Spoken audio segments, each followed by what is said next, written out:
See, a few weeks ago, I was speaking in Texas, and I was speaking at a big stadium event. There were going to be like 50,000 people there, and I'm just praying, going, God, okay, what do you want me to say? What do you want me to say to this crowd? What do you want me to say in this stadium?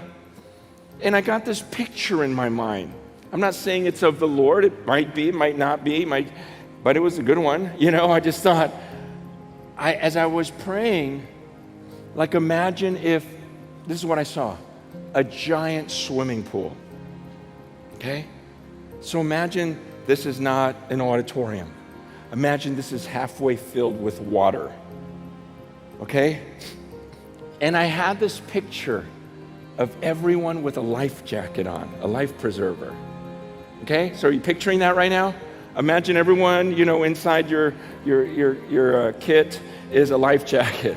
Okay? You blow it up, we put it around our necks, just like on the airplanes, and it just floats, and we're all floating around in this room.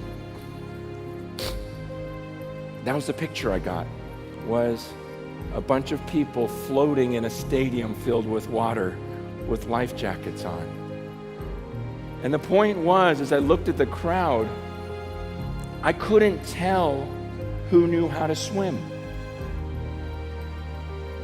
because everyone had a life jacket on. And I was realizing the only way I could tell whether or not the people could swim is if they took off their life jackets. And then we could see what's inside of you. Do you know how to swim?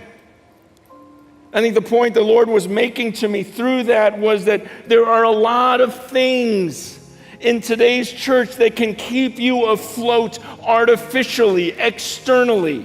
You may be in a Christian home. You may be in a Christian school. You may have a bunch of Christian friends. You may attend all the Christian activities that are here, and everyone's calling you, keeping you accountable, keeping you going, keeping you afloat. But my question is, what happens when that's ripped away? Okay, the band's not here. The church isn't here. There's no sermon. It's just you alone. That life jacket is gone. Is there something inside of you that says, man, that life jacket's great, I enjoy it, gives me a break, but I can swim? And in the same way, if all this is taken away, you, when you're alone, at the core of your being is the Spirit in you. So that you go, this is great, this is wonderful, I love it, but when I'm alone and I just have my Bible and it's just me in the presence of God, everything inside of me cries out, Abba, Father, because I love Him from the core of my being. See, if that's not true of you, that's a scary thought. Because Matthew 7 says, at the end, at the very end, when we stand before God, He says there'll be many, many, many people that'll say, God, but didn't I do this? Didn't I do this? Didn't I do this? And God will say to them, depart from me, I never knew you.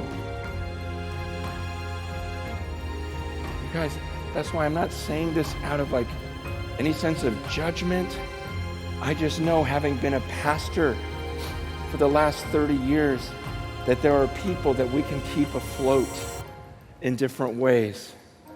And then eventually that time comes when the music's gone, maybe the pastor's gone, and you're by yourself, and there's nothing left.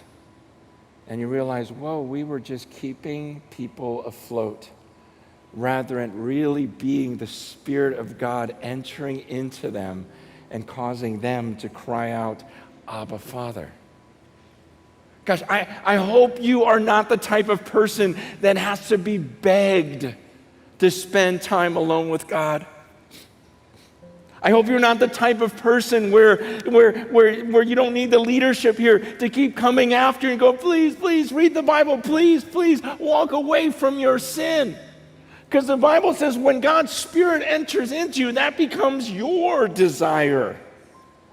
You don't have to have someone pulling you, dragging you, getting you out of your sin. You can't stand it yourself.